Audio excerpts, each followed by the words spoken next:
Merci beaucoup Charles pour cette présentation très complète. C'était important aussi qu'on puisse avoir une visibilité sur le free floating qui est en train de déferler et qui par ailleurs peut être retenu comme un argument en disant bah oui mais le Vélib on ne sait pas trop, par contre le free floating va permettre d'eux. Et là où je rejoins parfaitement ce que dit Charles, c'est que le problème c'est que ça crée en fait une saturation totale de l'espace public et ensuite à nos frais. Donc par ailleurs, c'est un peu comme Uber, c'est pas parce que vous avez Uber qu'il n'y a plus de taxi, vous voyez, c'est un système est complémentaire de l'autre. Quand on va travailler, c'est toujours mieux, en considérant que le Vélib est un vrai mode de mobilité, de se dire qu'on va récupérer un Vélib à la ligne 13 pour aller ensuite rejoindre Paris et être sûr d'avoir un Vélib plutôt que de se dire avec son GPS, bon bah où est-ce que je vais trouver en fait ce type de vélo là. Donc c'est pour ça qu'effectivement, moi à mon sens, c'est pas quelque chose de pérenne et qu'il vaut mieux par ailleurs déjà commencer par quelque chose qui a pu faire ses preuves, qu'est le Vélib. Alors, la parole est évidemment à la salle, donc si vous avez des questions, on a deux spécialistes, n'hésitez surtout pas. Et puis le débat est lancé. Alors Gilles, vas-y, je t'en prie. Oui, bon, Gilles, je suis châtillonnais. Ce que je voulais dire, c'est que le problème qu'on va avoir sur Châtillon, c'est que il n'y a pas de plan de circulation. Donc il faut déjà le mettre en place. Le travailler, l'inventer et le mettre en place. Parce qu'aujourd'hui, ça n'existe pas. Donc rien n'est prévu. Et si on demande du vélo comme ça, sans proposer par ailleurs des chemins, ou tout au moins avoir un schéma de circulation rien que pour les vélos, si on ne le fait pas, il y aura beau jeu de mettre de dire que de toute façon ça ne changera rien et qu'il ne veut pas de vélo, et qu'il augmentera peut-être la surface de circulation des vélos, mais à sa manière, c'est-à-dire n'importe comment, et de façon qui continue. Donc je pense qu'il faut argumenter quand même sur un projet d'aménagement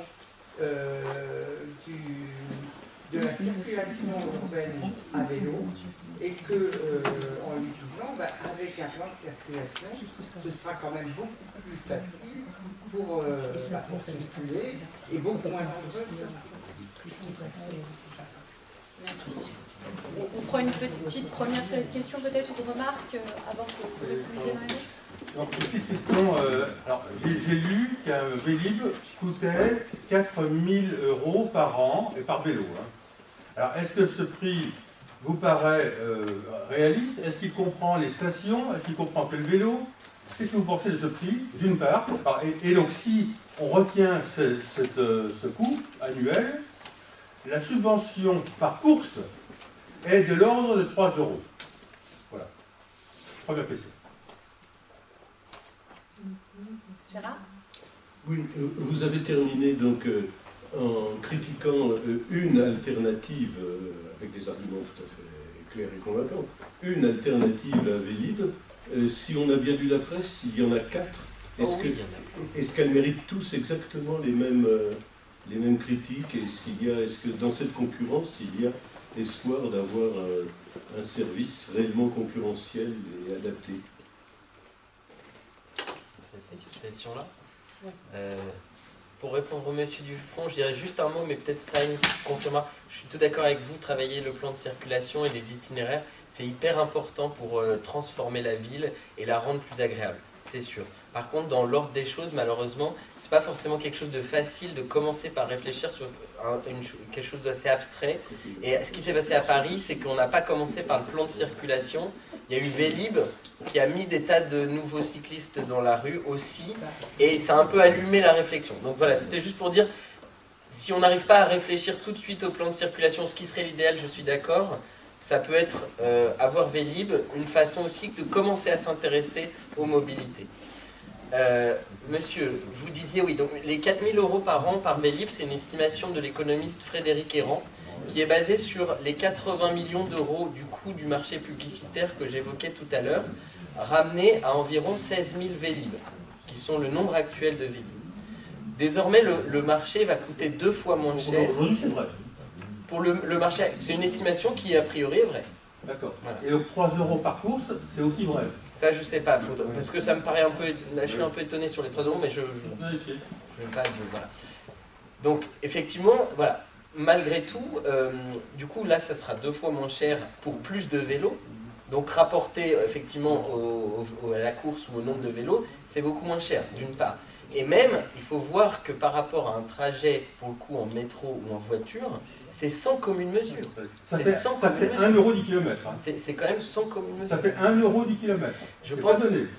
en fait, je pense qu'il faut faire attention aux unités qu'on utilise parce Oui. que le vélo et le kilomètre, c'est pas forcément une question d'aller loin. C'est par contre de faire des déplacements. Un déplacement, c'est je suis allé à la boulangerie, je suis allé poser mes enfants, je suis allé au travail, Et les kilomètres, en fait, ça vous conduira à dire que l'avion est super efficace parce que pour le coup, il fait vachement de kilomètres. Vous voyez ce que je veux dire? Enfin, le vélo, il assure des déplacements quotidiens vachement importants qui peuvent être courts et même ça encourage la proximité. Et comme disait Stein, pour le coup, cette proximité, elle est en lutte contre l'étalement urbain et elle rapproche les personnes de leur commerce. Et ça, c'est très important pour la vitalité de la ville. C'est-à-dire qu'à partir du moment où vous êtes assis dans votre véhicule au volant, c'est tout de suite plus facile et plus naturel d'aller à Vélizy 2. Par contre, quand vous êtes à vélo, c'est trop loin Vélizy 2. Par contre, la boulangerie du centre-ville et les rétros d'or, etc., c'est vachement plus proche. Et ça, c'est là que vous allez en fait. Voilà. Monsieur, j'ai en fait présenté 3 offres. Hein. Il y en a 3 à Paris en ce moment. Il y en a encore au moins 2 ou 3 autres dans différents endroits en France. Donc il y a une pléthore d'offres comme ça de vélos sans bornes. Ils ont tous le même principe. Hein. Donc franchement, ils sont très très proches. Il va y avoir des ergonomies de vélos, d'applications qui vont varier. Mais sur le modèle, ce sera toujours pareil. Des vélos pas très chers, mis en grand nombre dans l'espace public, une tarification au prorata du temps utilisé, donc 50 centimes les 30 minutes ou 25 centimes les 20 minutes. Enfin, bon, il y a différentes grilles tarifaires, mais ça revient un peu au même. Et j'ai critiqué, mais j'essaie de critiquer constructivement. C'est des solutions qui ont des limites, mais c'est des solutions qui sont intéressantes aussi. Simplement, je pense que ça ne remplacera pas un service public de mobilité à vélo. Voilà. Peut-être Stan sur le plan de déplacement urbain. Oui, en fait, Charles, il a très bien dit, monsieur qui a posé la question à partir, je voulais juste rajouter un mot, et c'est le mot envie. Parce que pour qu'il y ait un plan de déplacement à vélo, il faut aussi qu'il y ait l'envie de le créer, parce que mine de rien, c'est quand même un effort. Et pour ça, il faut des utilisateurs qui aient envie que ça existe. Donc du coup, d'où cette réunion ce soir, je pense, pour découvrir cette envie chez vous, pour que vous l'exprimiez, pour que ça aille plus vite. Martine Bourrier, alors je suis conseillère municipale, mais en fait je suis aussi grande amatrice de vélo. Et j'ai aussi des enfants qui se déplacent en vélo. Et je voulais vous faire un petit témoignage parce que mes enfants se déplacent tout le temps en vélo. Et en 3 ans, je me suis fait voler 8 vélos. Donc on fait quand même beaucoup. 8 vélos attachés au métro, attachés devant les gymnases de Châtillon, attachés devant chez moi. Mais quand même, ils sont tout le temps volés. Donc c'est quand même un vrai problème. Et je pense que le nouveau système, tel que vous le présentez sur le Vélib, il peut avoir cet avantage-là, c'est de se déplacer en vélo sans se faire voler son vélo, parce qu'à la fin, ça coûterait quand même un peu moins cher. Ça, c'est le premier point que je voudrais vous demander. Deuxième point, je voulais insister sur le coût, là, 10 000 € par an. Franchement, à l'échelle du budget de Châtillon, mais c'est absolument ridicule. Hein.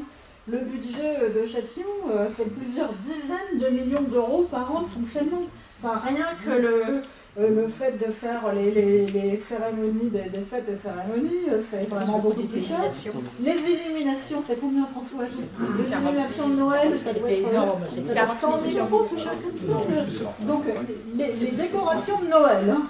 Celle que vous avez là, 100 000, 97 millions, 97 957 517. voilà, donc 10 000, 100 millions. 100 millions. 10 000 euros par an, franchement, fait autant dire que c'est absolument ridicule. Donc c'est pas le sujet. Le sujet, c'est est-ce qu'on peut réussir pour les Châtillonnais à ce qu'il y ait du vélo en ville. Et moi, je pense que le vrai sujet, c'est quand même que Châtillon, c'est un peu en pente.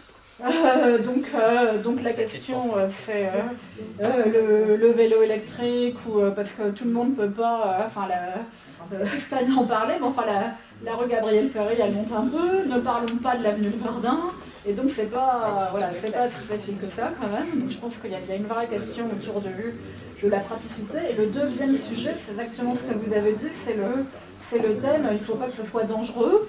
Et il y a des rues qui sont étroites, et comment on fait dans les rues étroites.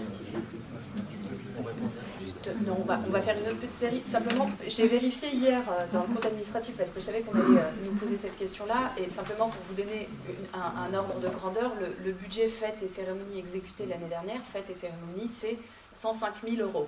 Voilà, pour des fêtes et des cérémonies, donc des animations en fait dans la ville, mais autres que des choses comme, je sais pas, la patinoire ou ce type de choses-là. Vraiment, vous avez ce budget-là qui est dédié pour des activités, pour des pots, pour ce type de choses-là.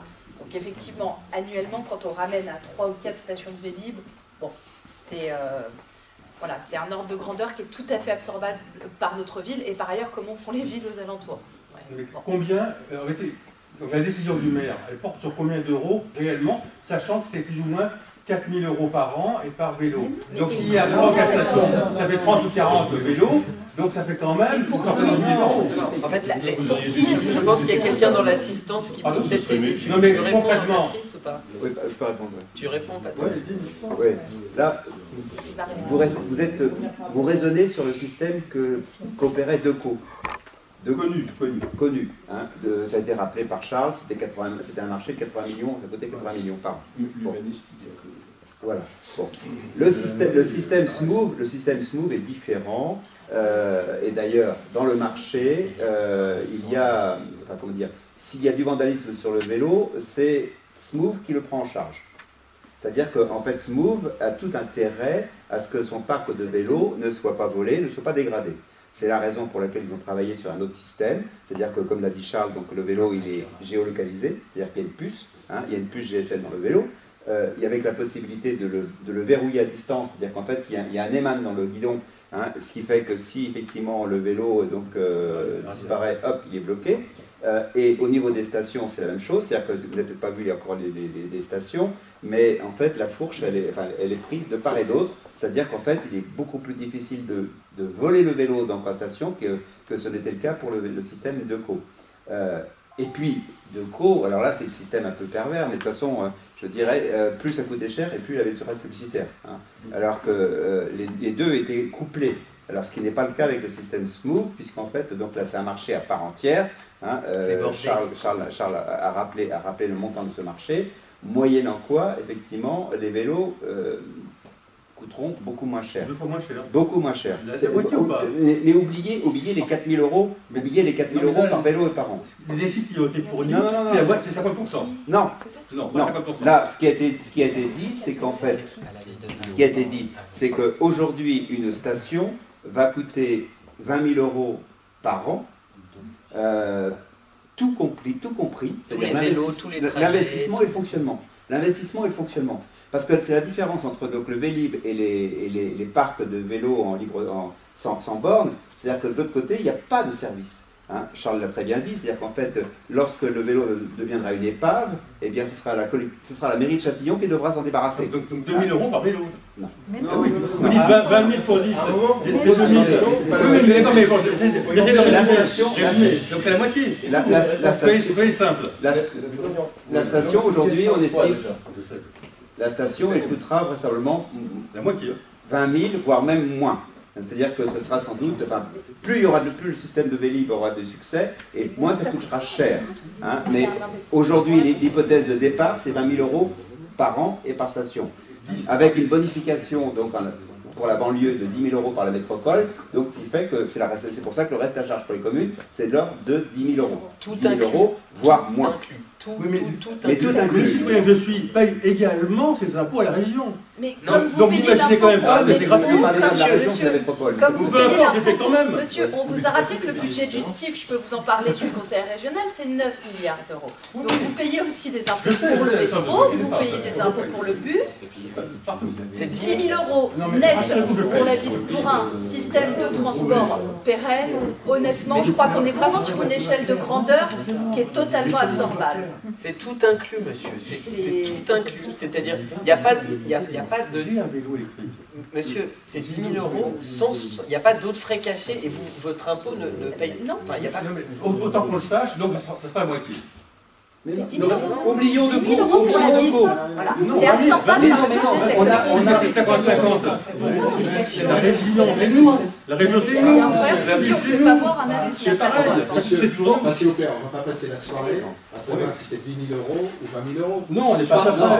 Bon, ça fait un quart d'heure que vous êtes en train de Non, mais- bloquer sur 10 000 ou 20 000. Je pense que c'est pas le problème de fond. Elle a supposé Problème de amener fond, 20 il 000 est euros, c'est là. absorbable. Je pense aussi. qu'aujourd'hui, clairement, il y a un certain nombre de personnes. Vous êtes ici, vous monopolisez la parole depuis un quart d'heure pour 10 000 euros. Je pense qu'on va passer au-delà. 20 000.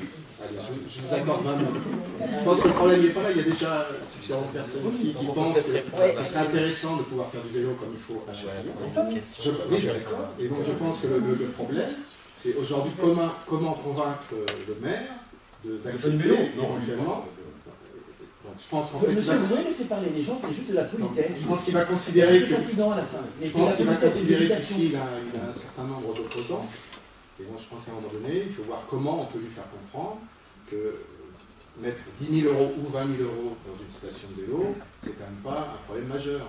Et donc là, je pense que c'est l'approche sur laquelle il faut réfléchir, c'est comment on peut réussir à convaincre Chostel de changer d'idée, parce que je pense que de toute façon, l'argumentaire numéro 1, c'est sidérant et c'est lamentable. C'est une opposition, on ne sait pas pourquoi. C'est contre Hidalgo. Je pense que déjà le premier argument, il ne tient pas. Bon, ça, c'est son problème.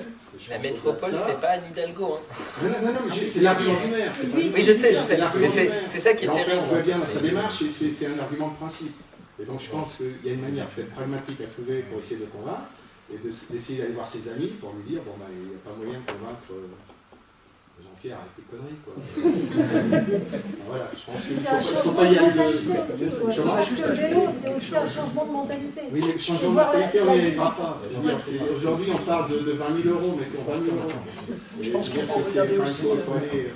C'est pas 20 000 euros, c'est 2 000 euros par vélo. 2 000 par vélo.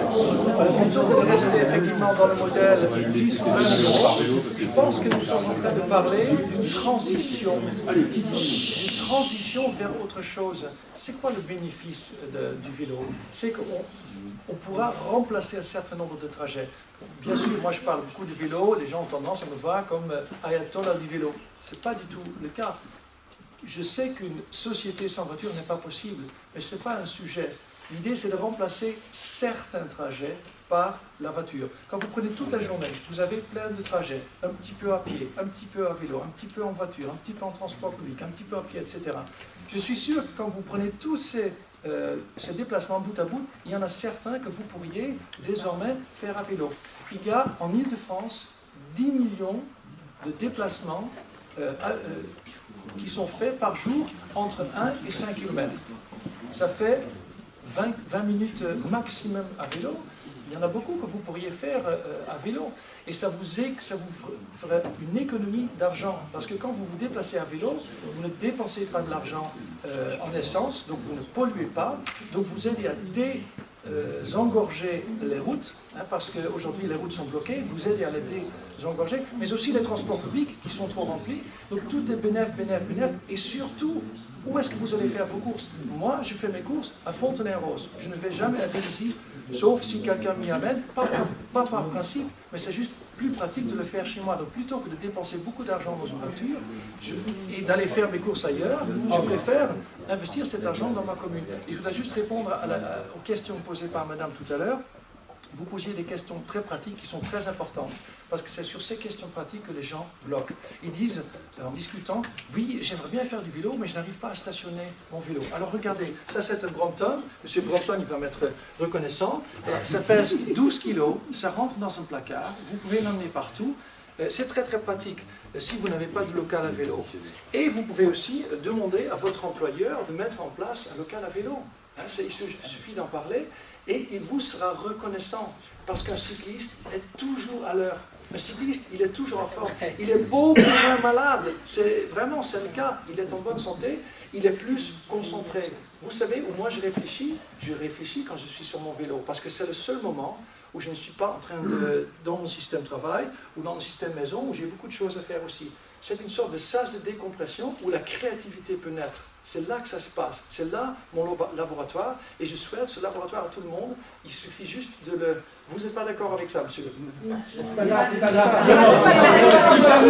Si jamais vous rêvez 5 secondes en vélo, vous êtes mort. C'est pas grave. Mais c'est dangereux, c'est dangereux. Alors, et je peux dire des choses par rapport à la pente. Juste une chose par rapport à la pente, très très important. Parce qu'effectivement, depuis que le vélo électrique a été inventé, le monde est devenu plat pour les cyclistes. Ça, c'est une chose. Mais moi, je n'ai pas de vélo électrique. Pourtant, j'habite tout en haut à Fontenay-Rose. Donc, comment je fais? En fait, les derniers 300 mètres, j'ai décidé comme ça, je les fais à pied. Et donc, je descends parce que là, ça devient trop pentu et je travaille toujours en costume. Donc, du coup, je me mets sur le côté et je marche.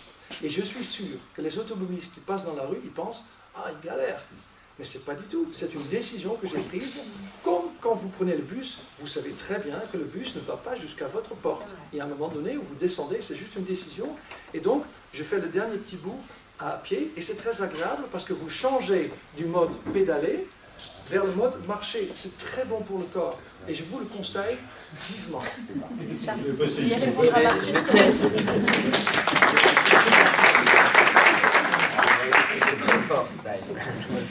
Je voulais juste vous répondre sur le vol. C'est effectivement je suis aussi administrateur de la Fédération nationale des usagers de la bicyclette et on a fait une grande enquête nationale. Il ressort que c'est un des principaux freins au vélo. Et d'ailleurs, souvent, dans un cas sur deux, après un vol, les personnes ne rachètent pas un vélo et donc ça s'arrête. Donc c'est un désastre. Je trouve très courageux que vous ayez persévéré. C'est aussi pour ça que Vélib a été un si grand succès à Paris. C'est que c'est une solution pour offrir un vélo involable. Il était peut-être volé, mais c'était du point de vue de l'usager, c'était pas lui qui perdait la chose. Donc c'était pour l'usager une manière très facile d'accéder à un vélo sans aucun des tracas ou des inquiétudes.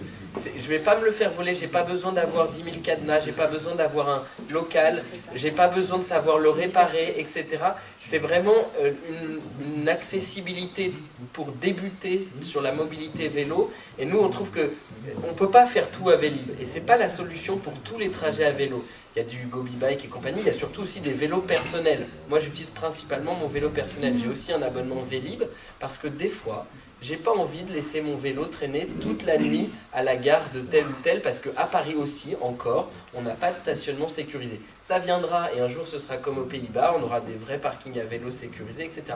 En attendant, c'est pour ça que Vélib a permis aussi une étape en fait de lancement d'une politique vélo à Paris. Ça a débloqué plein de blocages chez les gens.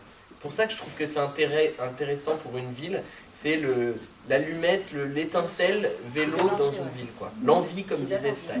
Il y avait des questions là-bas, peut-être. Oui, alors, il y avait Julien, pardon, qui lève la main depuis un petit moment. Et ensuite, oui, Patrick et monsieur. Alors, moi j'habitais, maintenant j'habite chez Blanche, mais avant j'habitais rue Lucien Sampé, donc à côté de la piscine. Et moi, qui arrive là, qu'est-ce que je faisais? Je marchais un quart d'heure pour aller au rond-point un peu plus bas à Malakoff pour prendre le Vélib. Parce que vous n'en avez pas parlé sur les Vélib, mais sur le Vélib 1, progressivement, il y a des villes qui s'y sont mis. D'abord, c'était Paris, mais après, il y a plusieurs villes. Donc déjà, à l'époque, Châtillon avait fait le choix de ne pas prendre de Vélib.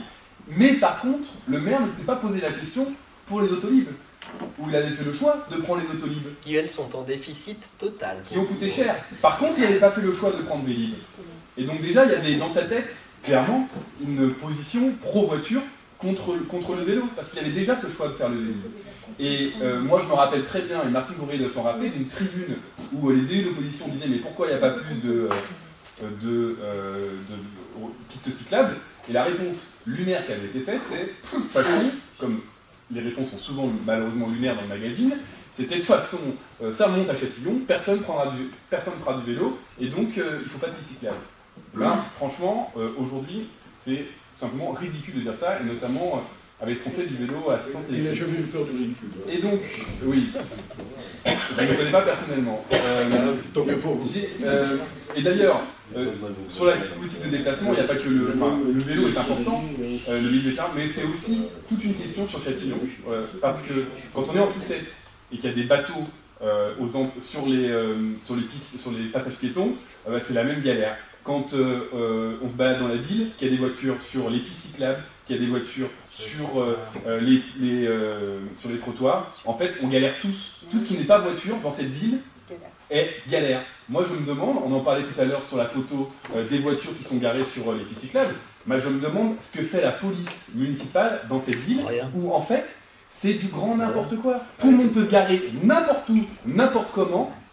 Je ne sais pas si un jour on a mis pose une amende. Enfin franchement, j'aurais un petit carnet juste sur mon trajet quotidien pour emmener mes gamins à pied à la crèche ou à l'école. Je remplirais les caisses de l'État, puisqu'en fait je pense que les amendes c'est l'État qui prend et après c'est machin. L'État ou la ville, peu importe qui l'obtient, mais en tout cas je remplirais largement les. Donc en fait c'est aussi une philosophie et l'article dans le Parisien, c'est pour ça que je suis venu ce soir, c'est que l'article dans le Parisien il est juste lunaire. Donc il y a clairement un problème de philosophie du maire, donc c'est évident qu'il faut œuvrer pour ça. Et je voulais aussi dire, parce qu'aujourd'hui j'habite à la Coulée Verte, près de la Coulée Verte, puisque j'habite ma Maison Blanche.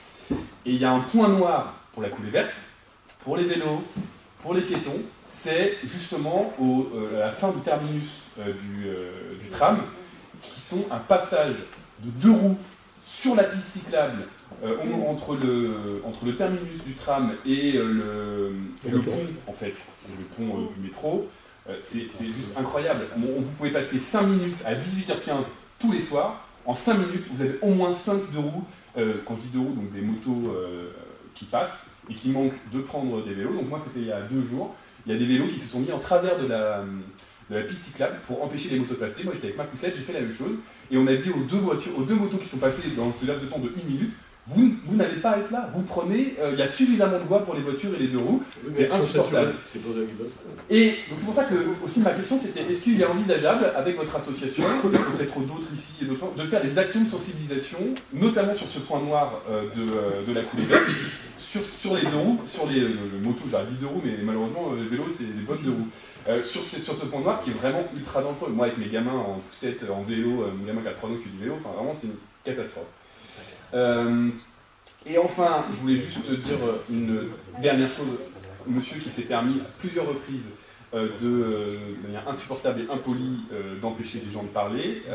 Franchement, vous avez utilisé le terme, tout ce que vous avez dit c'était du n'importe quoi. Donc j'espère que vos interventions, vu tout ce qui a été dit de très intéressant par les 2 intervenants, vous avez peut-être sans doute plus de choses à dire que de rester sur ces 4 000 €, parce que vous avez dit que tout ce qui avait été dit c'était n'importe quoi et que tout était faux. Donc on va falloir un peu plus argumenter. Vous êtes venu manifestement pour expliquer que cette réunion n'avait pas lieu d'être et que la majorité était formidable et qu'il ne fallait pas de Vélib. Franchement c'est n'importe quoi. Et juste un petit dernier détail, sans vouloir relancer l'histoire sur l'argent. De toute façon, les impôts, vous les payez à la région, etc. De toute façon, les subventions qui sont versées pour les bandes Vélib, vous les avez payées, les impôts. Donc autant que ça serve aussi à chaque fois.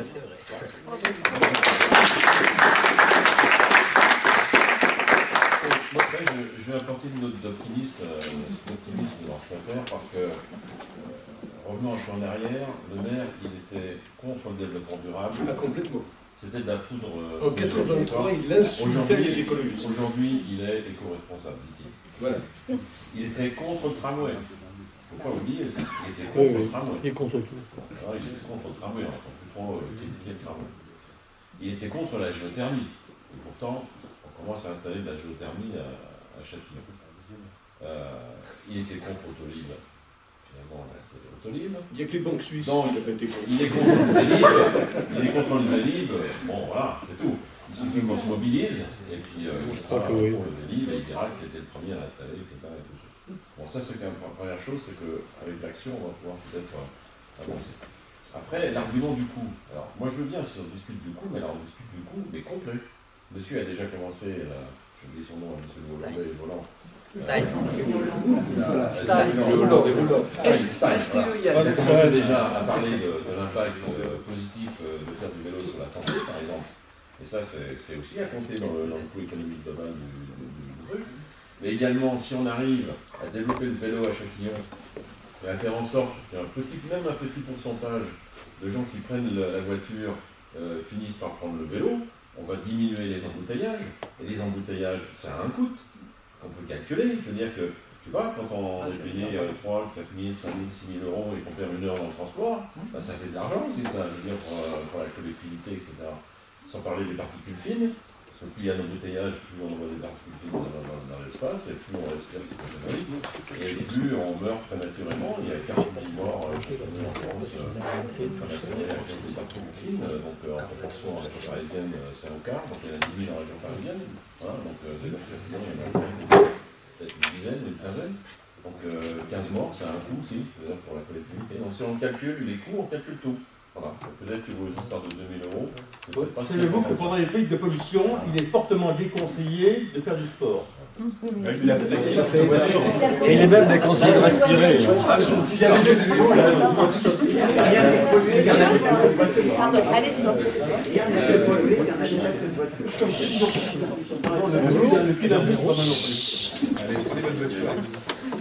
Olivier Bombert, moi je suis pas le local de l'étape, je viens de Clamart et c'est justement pour ça que je viens ici. Je viens ici parce que on a une association à Clamart qui s'appelle les Dérailleurs. Donc tout l'intérêt, je vois le travail que fait Stein, je vois le travail que fait Dynamo Malakoff. Alors moi j'avais plusieurs choses à dire. La première sur le Vélib, c'est très important effectivement que vous mobilisiez pour avoir le Vélib ici. Parce qu'il y a une autre chose aussi, c'est que comme il est le seul, il est ce point blanc qu'on voyait sur la carte, il n'y a pas cette continuité. Moi je suis cycliste, j'habite à Clamart, là-haut à la plaine. Voilà, cette continuité, même des infrastructures, elle ne se fait pas. Donc, mais par contre, nous, le Vélib, on va l'avoir. Alors, il se trouve que nous, à Clamart, on a un maire, je ne vais pas refaire le topo que j'ai fait tout à l'heure sur Pemzec, Berger, Chostec. Voilà. Là, pour le coup, je vais dans le sens de ce que disaient Estein et Charles tout à l'heure. C'est pas une question de couleur politique. À Fontenay-aux-Roses, le maire et les Républicains comme les trois autres, et pour le coup, ils ont une concertation, ils peuvent discuter. Nous, à Clamart, on ne peut pas. L'association, on n'en peut plus. Et quand je vous dis qu'on n'en peut plus, c'est qu'on attend 2020 et on espère qu'on va passer à autre chose. Parce que là encore, ce n'est pas une question de couleur politique. Les 2 mandats qu'on a eus précédemment étaient 2 mandats du maire Kaltenbach socialiste, où il avait initié une politique vélo avec une réduction de la vitesse, avec des doubles sens cyclables, avec des stationnements. La seule chose, c'est que ce que je voulais vous dire par rapport à Vélib, c'est que Vélib, il ne faut pas non plus le voir, je dirais l'effet un peu pervers, c'est que nous, Berger, il nous dit à Clamart, regardez, vous me reprochez en permanence de ne rien faire pour le vélo, voilà. Mais je vous fais Vélib et je vous donne 3 stations. Donc, voilà. Et là, pour le coup, j'ai envie de dire, c'est de la politique de gagne petit, quoi. C'est-à-dire que il faut être exigeant pour le vélo, pour réclamer des infrastructures, pour réclamer du Vélib ou quoi que ce soit, et pour qu'il y ait ça. Après, il y a un autre levier, et moi, tout l'intérêt, ça serait, je pense qu'on en parlera un peu plus tard avec Stein et avec d'autres associations, c'est de se mobiliser, parce que de la même manière que tout ne s'arrête pas aux frontières de la commune. Je veux dire, Châtenay, voilà, quand on monte la côte là-haut, en haut, à la division Leclerc, vous êtes à Clamart, quoi. Et de l'autre côté de la rue, vous êtes à Fontenay. Donc, si à un moment, ces plans de déplacement, ils ne sont pas faits, ils ne sont pas concertés, alors après, je dis ça d'autant plus que je le titille sévèrement, mon maire, mais non seulement il est président de la communauté d'agglomération de communes, voilà, et en plus, il est vice-président du conseil départemental en charge de la voirie. Donc, il y a un moment, ça commence à... c'est fatigant. Donc après, nous, notre discours, c'est de lui dire de toute façon, et puis moi c'est ce que je dis à chaque fois, que ça soit le discours de Stein ou de Charles, c'est que de toute façon on finira par gagner. Il y a un moment, comme vous disiez, monsieur, il n'était pas pour Chostec, 42 ans de mandat, c'est comme ça. Voilà. À un moment, il va être rattrapé par l'histoire, il sera obligé de venir, c'est comme ça. Voilà. La seule chose, c'est pas franchement le problème, c'est d'arriver à avoir cette cohésion dans les territoires, parce que voilà, on ne peut pas faire autrement. Et il y a des leviers pour ça. Je pense notamment à un levier, alors Châtillon, vous êtes moins concerné, mais voilà. On a eu le T6. Je rappelle juste quand même pour mémoire que le T6, c'est simplement l'hôpital Béclair a été construit en 1972. Le prolongement de la ligne de Châtillon-Montrouge, la ligne 13, devait monter jusqu'à l'hôpital Béclair. 10 ans plus tard, c'est le premier bébé éprouvette qu'il y a en France. Donc c'est un hôpital qui est mondialement connu. À Clamart, on a Percy et Béclair, c'est des choses importantes. On l'a attendu 42 ans le tramway. Là-haut, on est ravitaillé par les corbeaux, hein, quand même, c'est n'importe quoi. Voilà. Alors maintenant, on est desservi, sauf qu'il va y avoir maintenant le T10. Et donc, si je pense par exemple à M. Pemzec, qui lui, pareil, a une politique cyclable qui est à peu près égale à 0, ils vont être obligés, du fait de ce que disait Stein tout à l'heure par la loi LOR, ils vont être obligés, donc nous on commence à avoir un minimum de discussion pour commencer à construire des pistes cyclables, parce que le T10, il y a une piste cyclable effectivement dans les bois de Clamart qui arrive sur le plateau qui longe la D2. Celle avec 7%. Ouais, puis même, enfin, on en fait, à l'association, on en fait des photos, enfin, je veux dire, on a l'impression que c'est Bagdad après un bombardement des Américains, quoi, c'est n'importe quoi. Voilà. Donc là, on est en train d'œuvrer pour ça, mais ils vont être obligés d'arriver à faire, et donc les leviers, c'est aussi ça, c'est aussi d'arriver à dire, il y a des infrastructures qui vont se faire pour les transports, il faut arriver à le faire, et pas ville par ville, il faut arriver, donc je sais que vous n'avez pas d'association cyclable à Châtillon. Si vous voulez adhérer à l'une d'entre elles ou même la monter, parce qu'ils sont très Phare à vélo est très actif, la Dynamo à Malakoff est très actif. Il y a un moment aussi besoin qu'il y ait cette espèce de concertation et ce travail qui se fasse ensemble pour arriver à avancer, parce que voilà, je veux dire, il va pas Chostec, il va pas être dans son village de Gaulois tout seul entouré par des légions romaines, quoi. Il y a un moment, il va lâcher l'affaire, et on parle de montants qui sont quand même relativement ridicules par rapport aux investissements que vous parliez tout à l'heure. Même si on est à 20 000 €, voilà. Par ailleurs. Je vous rejoins simplement d'autant plus qu'il y a un espace en plus commun qui est le territoire, et on a une conseillère territoriale, Françoise Monsny, qui permet en plus à ces maires de se parler, de discuter, d'avoir des plans d'aménagement un peu concertés, et justement des infrastructures qui sont pensées aussi dans la continuité territoriale. Sauf qu'a priori, le territoire leur sert à beaucoup de choses, notamment à toucher des indemnités, mais en tout cas pas à concerter l'aménagement. Je vais même aller un petit peu au-delà. Je crois l'année dernière que Charles, tu étais au Conseil régional d'Île-de-France, au comité vélo qui avait organisé les assises du vélo organisées par Madame Donc l'idée c'était de faire un petit peu un état des lieux de comment ça se passe et grand effet d'annonce de Madame Pécresse pour nous dire voilà. Alors après, moi je vous dirais très sincèrement, en termes de politique, gauche, droite et les bisbouilles politiciennes entre Hidalgo et Valérie Pécresse, j'en ai rien à faire. Moi, ce qui m'intéresse, c'est qu'on fasse des pistes cyclables et que, effectivement, un enfant de 8 ans puisse. La seule chose, c'est qu'elle a promis l'année dernière de mettre 100 millions € sur la table, alors qu'en plus, on sait que c'est pas suffisant, mais ça résout rien. Et donc, effectivement, la politique de Chostec, qui est totalement contre Hidalgo, il suffit de voir Pemzec, ce qu'il a été raconté sur Hidalgo le jour où ils ont fait l'ouverture de la gare du Grand Paris contre Hidalgo. Enfin, je veux dire, il pourrait être condamné pour ça, quoi. Il y a un moment, là, on est dans l'insulte publique, quoi. Donc, voilà. Mais nous, ça ne nous intéresse pas. C'est ça, c'est que la population, en tout cas, l'intérêt général de la population n'a pas à être prise en otage d'intérêts partisans d'un côté comme de l'autre. On se rejoint totalement. Il y avait... Alors, allez-y, oui. Alors moi, j'ai une question pour vous, Madame Brouillet. Vous êtes au conseil municipal. Je fais aujourd'hui 99% de mes déplacements en vélo, notamment avec mes 3 enfants. Les 2 grosses lacunes de Châtillon, c'est l'absence d'infrastructures cyclables et de continuité cyclable, et l'absence totale de répression de l'incivilité. Moi, ça m'a valu une agression physique simplement parce que j'avais demandé à un automobiliste de bien vouloir déplacer sa voiture qui était stationnée sur la piste cyclable. Est-ce que vous avez une visibilité à la fois sur les projets d'infrastructure et sur une éventuelle action de la police municipale, notamment avec la loi qui va faire changer avec la redevance, etc. pour le stationnement? Est-ce que vous avez une visibilité là-dessus ou est-ce qu'il n'y a strictement aucun projet et aucun effort de mission là-dessus avec la mairie? Ça va être présenté au prochain conseil du mois de décembre. Il va y avoir une extension du nombre de places de stationnement payant. Apparemment, d'après ce qu'on sait par des bruits, des fuites, le contrôle serait fait par un délégataire privé. Donc il y aurait sûrement beaucoup plus de contrôle sur les stationnements, les forfaits post-stationnement, parce que maintenant, ça ne sera plus des amendes, mais des forfaits post-stationnement. Et donc, on pense qu'il y aura plus de contrôle, mais on ne peut pas vous en dire. Parce que dans le domaine municipal, non, ça va être... il va y avoir beaucoup plus de places qu'il y en a maintenant.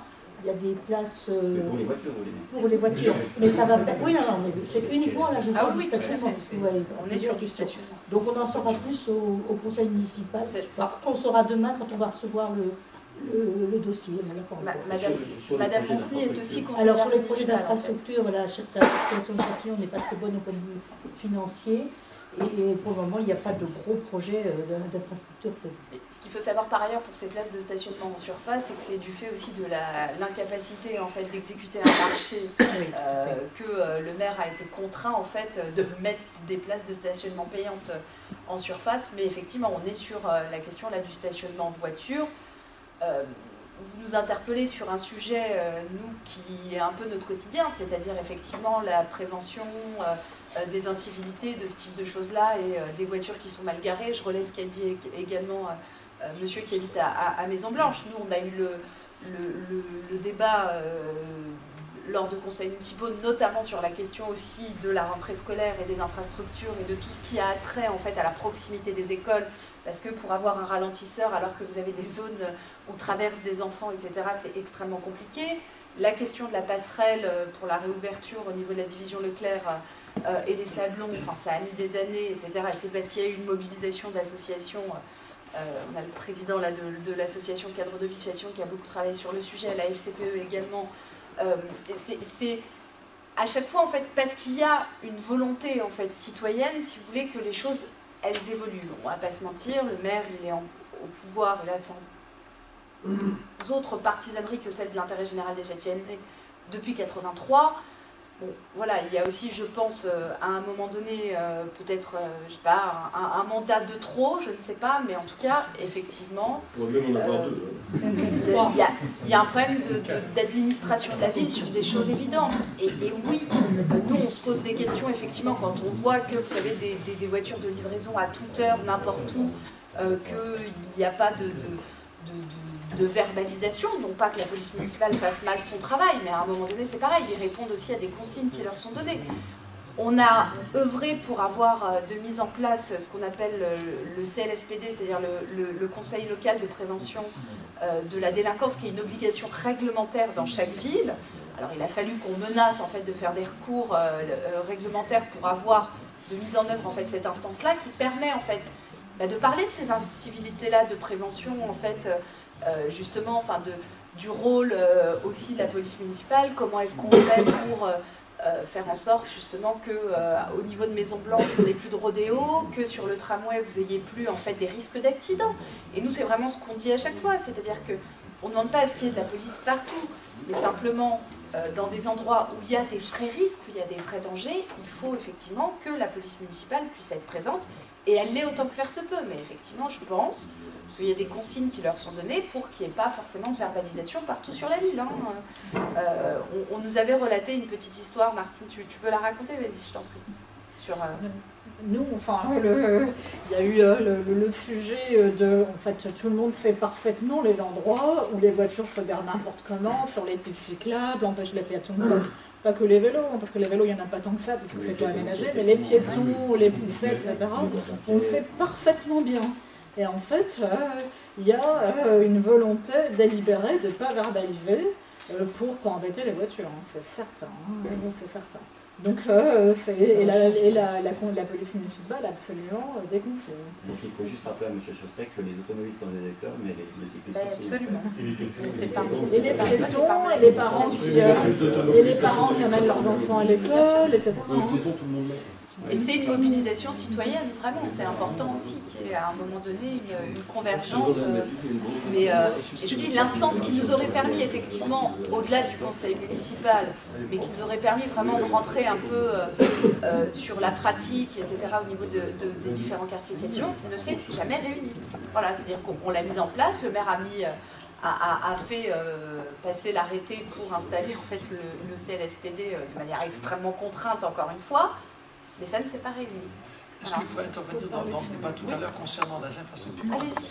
Parce qu'en fait, il n'y a peut-être pas de projet de piste cyclable, mais il y a forcément des projets de rénovation de rue auxquels s'applique la loi LOR. Et s'il y a des gens dans la salle, et j'entends le mot mobilisation, sensibilisation, envie, pourquoi ne pas suivre ces rénovations La rénovation, c'est même un coup de goudron? Alors, c'est un peu un sujet compliqué. mais a priori, enfin, les jurisprudences successives s'empilent et commencent à essayer de débroussailler la loi qui a besoin d'être précisée par des jurisprudences. Mais a priori, oui, une rénovation, c'est aussi un changement de l'enrobé. Du marquage au sol, et alors dès qu'on change la circulation sur une rue, c'est-à-dire on change les trottoirs, on rajoute des trucs. Enfin, à mon avis, vous trouverez facilement des exemples qui s'appliquent. Prenez ceux où c'est le plus sûr, c'est les jurisprudences les plus sûres, c'est s'il y a un trottoir qui bouge de. On élargit un trottoir, la loi alors s'applique à tous les coups. Ça c'est certain. Question, est-ce qu'on peut faire après coup? Parce qu'il y a l'avenue de la Paix qui a été refaite cet été. C'est très important, ça ne marchera pas si vous êtes en retard. Il faut surveiller et vous avez 2 mois après la publication de la décision de faire les travaux pour faire un recours. Commencez par un recours gracieux pour vous donner du temps, ça vous donne un délai supplémentaire de 4 mois pour pouvoir préparer un vrai recours. Et qu'est-ce qu'on attaque dans ce cas-là, Charles, après le refus en fait potentiel, le refus implicite? De ne pas mettre en place les aménagements cyclables. D'accord, avec du coup, donc ça passe devant le DELA, mais oui, il faut faire un sursis ou quelque chose pour justement bloquer le projet. Je ne suis pas expert en juridique, hein, mais voilà, il y a des recours qui ont été faits en France sur ça, souvent gagnés d'ailleurs par les associations. Voilà, une rénovation de voirie qui ne prévoirait pas des itinéraires cyclables contrevient à la loi. Avec peut-être une injonction après. J'ai juste un point, je voulais dire, d'un point de vue territoire, je suis d'accord avec ce que disait la personne tout à l'heure, ce serait bien qu'il y ait une cohérence beaucoup plus large, métropolitaine. Ce qui s'est passé à Londres, où ils ont fait des cycle super highways, des grandes pistes cyclables qui vont jusqu'à 15 km en banlieue, et qui ont complètement évité cette image de Paris et la banlieue. Paris, le vélo, la voiture en banlieue. À Londres, ils ont dit, notre système de métro, il est déjà 10 fois plus cher qu'ici, hein, pour les tickets pour les gens. Il y a le péage urbain pour les voitures. On va proposer une solution de mobilité, y compris à des gens qui habitent loin. Mais 10 km à vélo, en fait, ça prend 45 minutes quand on est sur une piste qui ne s'arrête pas, où il n'y a pas des feux rouges toutes les 30 minutes. En fait, on ne se rend pas compte en France parce qu'on n'a pas l'habitude de faire ça. À Strasbourg, ils sont en train de mettre en place un réseau express vélo de banlieue à banlieue. Parce que ça y est, maintenant, à venir à Strasbourg depuis la banlieue, tout le monde le fait. Maintenant, c'est le périph' vélo qu'ils sont en train de fabriquer. Et dernier point que je voulais dire, je ne connais pas, on avait regardé, je ne connais pas d'endroit où la ville a été transformée et où le vélo s'est développé sans qu'il y ait des gens qui s'impliquent pour que ça bouge. Et c'est ce que disait Stein, il faut... Un maire, c'est normal, quel que soit son parti, il faut que quelqu'un lui dise qu'il y a un besoin. Si personne ne lui dit qu'il y a un besoin, il n'y a pas de besoin. C'est comme la rivière, s'il n'y a personne qui traverse la nage, ne fait pas de pont, vous devez être les gens qui nagez, et c'est pas juste en faisant du vélo, vous devez aller toquer à la porte du maire, positivement, de manière constructive, pour dire « nous existons, on a besoin d'être pris en compte », entre guillemets derrière, on est électeur contribuable aussi. Moi, je voudrais dire une chose en tant qu'association, dans le cadre de Vichâtillon. Moi, je sais une chose, c'est que si on se mobilise en créant un vrai groupe de pression, il est sûr que ce qu'on demande aujourd'hui, dans 2 ans, Chostec dira, c'est moi qui l'ai proposé, et il le fera. Parce que c'est sa technique. Et ça, je vous le garantis, c'est une question de rapport de force. On l'a vu avec la passerelle. Il nous a fallu 6 mois pour arriver à l'avoir. On ne sait pas comment, on en a parlé tout à l'heure, ça s'est réglé. Eh bien, le problème du vélo, c'est un problème, si vraiment ça vous tient à cœur, moi je vous le dis, enfin moi je suis une association, mais ce n'est pas mon problème, je sais comment créer une association, je sais comment la rendre opérationnelle. Il est certain qu'avec une mobilisation efficace, on obtiendra ce qu'on a envie d'obtenir et ce qui est utile à obtenir pour la vie de nos concitoyens. Je vais enchaîner, si vous me permettez, pour dire que ce qui compte, c'est la masse critique. Il faut faire masse. Mais elle n'est pas grosse, la masse critique n'est pas très grosse. Tout à fait, mais plus on est nombreux, mieux ça marche. Et je vais vous donner l'exemple de l'inventaire coulée verte. Vous avez tous trouvé sur votre chaise une feuille avec l'inventaire coulée verte dont je vous ai parlé qui va démarrer. Au début, je vais vous dire, moi je ne voulais pas m'y investir. Vous savez pourquoi? Parce que c'est une promenade. Ce n'est pas prévu pour faire du domicile de travail.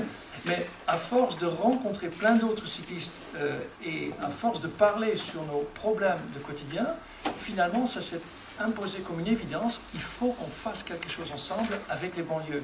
Parce qu'il y a Ville-Antony, il y a les Dérailleurs, il y a Dynamo Malakoff, il y a Phare à vélo, il y a Paris-en-Seine, il y a plein d'associations, mais on ne se rencontre pas assez. Donc l'idée, c'est dimanche de se voir. Vous qui habitez près de la Maison-Blanche, qui parliez d'opérations de sensibilisation, oui, c'est possible, mais ça demande beaucoup de temps. Donc il faut vraiment bien choisir où on va investir notre énergie. On a déjà mis en place cette opération, venez nous rejoindre, on va déjeuner ensemble, c'est là le moment où on pourra vraiment échanger sur les idées à mettre en place dans l'avenir. Et juste un dernier détail, aussi pour parler au-delà des frais que ça coûte, il ne faut pas oublier que quand on stimule le vélo, on stimule aussi l'imaginaire et les possibilités que vous pouvez mettre en marche. Par exemple, les boîtes à vélo, ça a peut-être l'air d'être quelque chose d'une autre planète, mais ça existe. Les plombiers qui servent les clients avec un vélo comme ça, ils sont beaucoup plus rapides, ils sont très fiables. Il y a même des jardiniers qui travaillent maintenant avec un vélo cargo. Ils ont complètement repensé leur métier, pas avec des grosses tondeuses thermiques, mais avec des choses qui fonctionnent différemment. Il y a déménager, ça n'est plus un problème. DHL en Allemagne, 60% dans le centre-ville, ils les desservent avec des vélos électriques parce qu'ils arrivent à se rapprocher du client beaucoup plus. Il y a par exemple, j'ai mis des exemples, pour transporter une orchestre qui est en train de faire de la musique, les handicapés, ça me fâche le plus. Des gens qui utilisent le handicap comme excuse pour ne pas développer le vélo. C'est le contraire, c'est en stimulant le vélo que vous leur donnez votre dignité, que vous leur donnez leur autonomie, parce qu'ils peuvent se déplacer très facilement. C'est très peu traumatisant. Le vélo est un moyen de se déplacer qui est très peu traumatisant pour les articulations. Et les Allemands sont pionniers là-dessus. La plupart des personnes très âgées ou ayant perdu de la mobilité se déplacent là-bas en tricycle. En France, il y a un institut de recherche sur la mobilité qui s'appelle le CEREM, Centre d'études et de recherche sur la mobilité et le handicap, qui a développé des vélos adaptés. Et c'est clairement un endroit où la France est très en retard. Pour le coup, le vélo, c'est vraiment au contraire quelque chose de ce qu'on entend souvent, c'est quelque chose qui peut vraiment aider à l'accessibilité pour les personnes qui ont une mobilité réduite. Voilà. Merci Charles. Si je peux Il y avait un mot Non. de Martine, et puis ensuite on va peut-être arrêter Non, parce mais qu'il est 10h30. C'est Si c'est une question. Juste, assez bref. Il est question en synthèse de vélo et de Vélib. Pour moi, ce sont deux questions tout à fait séparées, même opposées. Parce que j'estime que la pratique, l'installation massive du Vélib a démotivé les gens, y compris en banlieue, là, d'avoir leur propre vélo. Parce que on a tué, non seulement on a tué le petit commerce du vélo et l'entretien du vélo dans Paris, mais ça risque aussi d'arriver en banlieue. Voilà. Et pour le petit commerce, vous parliez du commerce de proximité. Il faut savoir que si vous obtenez les prix dans la même chaîne, entre Paris, la proche banlieue et la moyenne banlieue, eh bien vous avez 20 centimes au kilomètre. Si. Alors, peut-être pour répondre, je pense que vous qui aimez les chiffres, monsieur, vous avez constaté peut-être, enfin, je vous le dis, c'est une étude qui a été faite, il y a une croissance exponentielle du nombre de cyclistes à Paris. Pour autant, il n'y a pas une croissance exponentielle du nombre de Vélib, ni même de trajets Vélib. Vélib a donc démarré une dynamique qui, au contraire, a conduit énormément de personnes à acheter leur vélo. C'est une absolue certitude et ça se voit. Ça se voit. Et deuxième réponse par rapport aux 20 centimes au kilomètre, écoutez, effectivement, moi j'ai pas envie d'aller acheter de la malbouffe dans un supermarché à Vélizy 2. Et je pense qu'on retrouve effectivement la qualité de la relation humaine avec un boucher. Effectivement, c'est pas la même qualité de relation c'est pas la même chose qu'on achète à la boucherie du centre-ville de Châtillon et dans le rayon sous plastique à Vélizy 2. Non mais c'est un choix que chacun peut choisir de faire. Moi je préfère effectivement avoir un humain qui travaille, qui a un emploi et qui me vend un produit de qualité qu'il a sélectionné plutôt que des barquettes. Mais ça c'est un choix personnel. Après. Martine, et puis ensuite on conclura. Alors, moi d'abord je voulais vraiment remercier tous les intervenants et puis aussi tous ceux qui posent des questions, parce que je trouve qu'on a vraiment un débat de qualité et c'est vraiment intéressant d'avoir un super échange comme ça. J'avais une dernière question, c'était comprendre en fait ce que font les différentes associations qui promeuvent le vélo, enfin les actions concrètes que vous faites, parce que nous ça peut nous inspirer à Châtillon, effectivement. Et donc voilà, dans la pratique... Nous adorons cette question. Alors, vous savez jusqu'à quelle heure? Et Andy, peut-être pendant qu'ils sont avant. Ouais, absolument, on ne pourra pas trop parler, mais c'est l'attractivité que le vélo peut apporter à l'idée. Je regarde des conférences de Richard Florida, un des plus grands urbanistes réputés en tout cas. Il conseille des très grosses entreprises, style Google. Il a développé notamment des villes où sont installées beaucoup de startups comme Seattle. Le vélo fait toujours partie de sa politique d'urbanisme. Le vélo, les petits commerces qui vont avec, comme ça a été évoqué tout à l'heure, justement, les usagers ne vont pas se déplacer au grand centre commercial, ils vont vraiment faire vivre la ville. Et c'est quelque chose qui l'inclut tout le temps, vraiment en permanence. Moi, j'ai acheté il y a quelques temps, il y a un peu plus d'1 an, à Châtillon. Je me projette dans un avenir où Chostec a réussi sa bataille contre le Vélib. Et je vois que Châtillon est la seule ville de proche banlieue où il n'y a pas le vélo. Je ne vais même pas chercher plus loin, je vais juste me dire, cette ville, elle est rétro. Je vais juste me dire, je ne vais pas y aller. Même sans réfléchir, sans creuser le sujet beaucoup plus loin, c'est un a priori négatif que j'aurai sur la ville. Et j'ai l'impression que c'est avec cette décision qu'a notre maire, c'est vraiment l'image qui donne de notre ville à toute l'île de France. Je voudrais répondre à ça, parce qu'en fait, j'aime beaucoup ces questions. D'ailleurs, j'aime toutes les questions parce que ça montre que vous êtes intéressé par le sujet, et ça fait chaud au cœur. Pour ce que vous disiez, nous étions au forum des associations pour nous faire connaître aux Fontenaisiens. Et effectivement, il y a des nouveaux Fontenaisiens qui sont arrivés, avec qui j'ai discuté, et qui m'ont dit qu'effectivement, le Vélib, ça faisait partie des critères pour eux, pour déménager à Fontenay-Rose. Donc effectivement, vous avez tout à fait raison, ça fait partie de l'image. Tout à fait.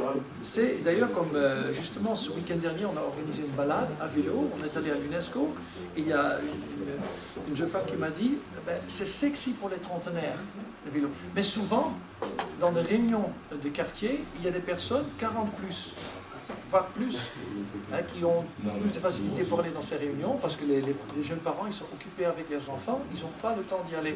Donc là aussi, il y a une certaine partie de la population qu'il faut mobiliser, je pense, si on veut que ces envies s'expriment. Et pour répondre à la question, qu'est-ce qu'on fait? Parce qu'effectivement, on fait beaucoup de choses. Paris en sert encore 1000 fois plus que nous d'ailleurs. Pour nous, je résume à 3 pistes de travail qu'on a identifiées. Nous, les pistes de travail. La première piste, c'est la piste. Parce que le premier blocage pour les gens, c'est le manque de sécurité. Donc on discute avec les élus pour avoir des pistes cyclables et des aménagements. La deuxième chose, c'est le stationnement. Tout bêtement, il faut du stationnement. Et troisièmement, la communication. Parce que par exemple, chez nous, il y a un gros a priori sur le double sens cyclable. Vous savez, ces petites rues qui ne sont pas très étroites, où tout d'un coup, vous pouvez voir le vélo qui vous arrive en face.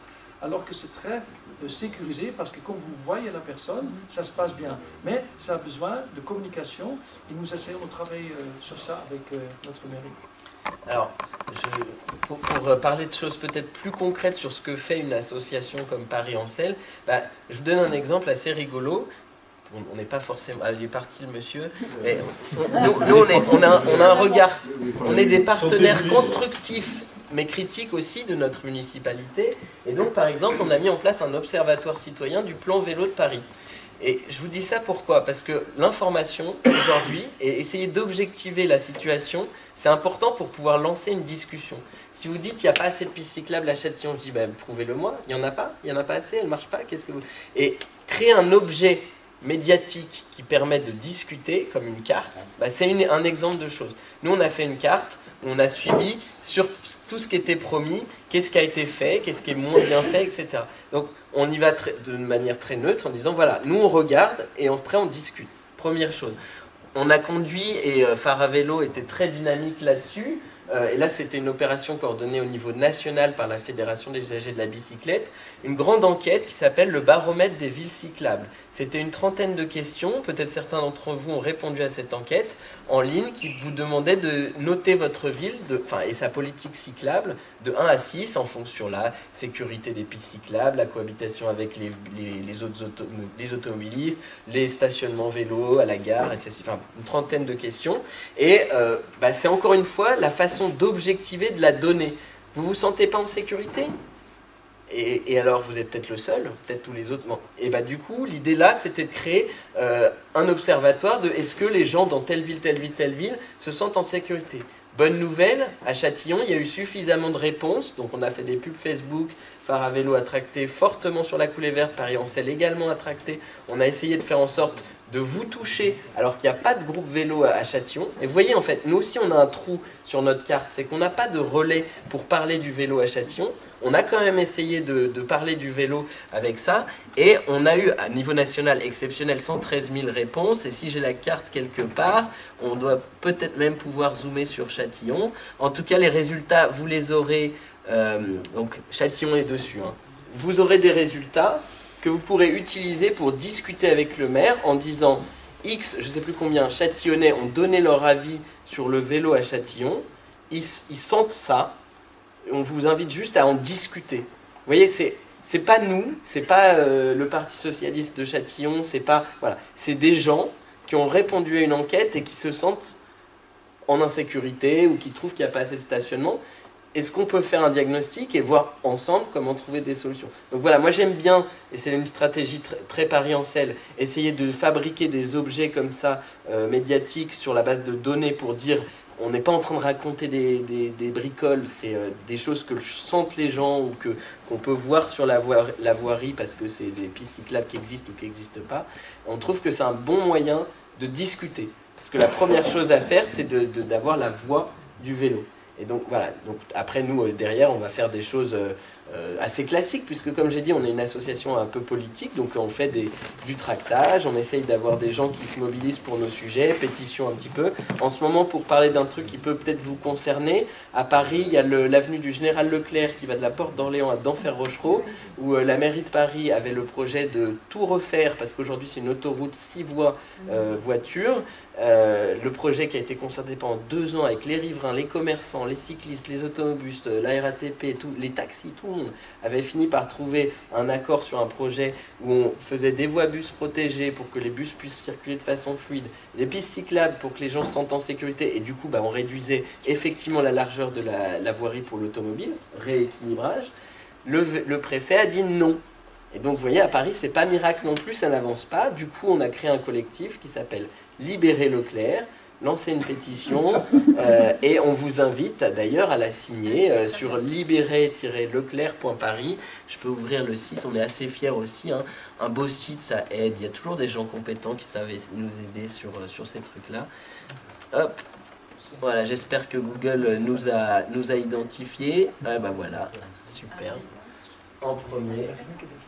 Et donc voilà, j'avoue que nous, on n'est pas très fans de la manifestation avec des pancartes dans la rue parce qu'on pense qu'on a l'air de marginaux. On préfère essayer d'avoir une approche un peu pro pour être des gens qui sont à la table des discussions, à la table des négociations. Donc on essaye et aussi surtout d'avoir une approche pas trop râleur. Bon, là sur Leclerc, on a dit un peu, faut qu'on... Alors c'est un peu différent, c'est pas le maire, c'est le préfet, c'est l'État, c'est un peu particulier. Mais bref. Voilà notre belle autoroute du Général Leclerc. Le préfet de police, il passe sous la coupe du maire de Paris au 1er janvier. Non, alors c'est plus compliqué que ça. Ah, c'est plus compliqué que ça. Mais je vous raconterai Paris pour ceux que ça intéresse autour du pot parce que c'est compliqué. D'accord. Mais bien se documenter, ça fait partie d'une stratégie de plaidoyer efficace, évidemment. C'est le préfet qu'il faut aller voir. Bon. Écoutez, alors merci beaucoup pour ce débat, effectivement, qui est un débat de très grande qualité. Donc, remercier en votre nom à tous Stein et son association Fontenay aux Roses à vélo, Vous l'avez compris, effectivement, c'est une association qui est voisine de notre ville, donc qui peut nous aider aussi à nous structurer. Ça peut être extrêmement important. Première étape, ce dimanche 9h, place de Catalogne. Et encore, le 14, donc c'est-à-dire jeudi, nous avons une réunion. Vous êtes le bienvenu pour venir dans notre réunion à 20h10 rue Boussicot. C'est une réunion phare à vélo, là vous pouvez voir en direct comment ça se passe. Alors pour ceux qui sont utilisateurs des réseaux sociaux et notamment Twitter, je vous invite vraiment à vous abonner aux deux comptes, alors que ce soit Fontenay-aux-Roses ou que ce soit Paris-Ansel. Et notamment ce qui est assez intéressant en fait, c'est qu'ils mettent sur les comptes Twitter des images qu'ils prennent en fait dans la journée, donc des autoroutes urbaines, enfin des choses complètement ubuesques.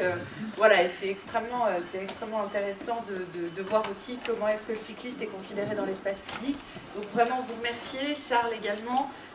L'association Paris-Ansel, c'était vraiment un débat de très grande qualité. Donc maintenant, eh bien, je crois que c'est à nous, Châtillonnais, voilà, d'agir effectivement pour qu'on soit plus une zone blanche sur la carte. Encore une fois, c'est vraiment l'intérêt général qui nous porte sur cette question-là, c'est concevoir aussi l'espace public autrement. Eh bien, à l'heure effectivement de l'écologie, on ne peut plus être à contre-temps et à contre-pied de l'histoire. Et il faut effectivement qu'on puisse s'organiser et mettre en place le rapport de force qui ira bien pour notamment avoir ces fameuses stations Vélib, mais par ailleurs pour concevoir l'aménagement autrement dans cette ville. Merci encore et puis n'hésitez pas on a la pétition Vélib que vous pouvez évidemment signer, vous tapez sur Google.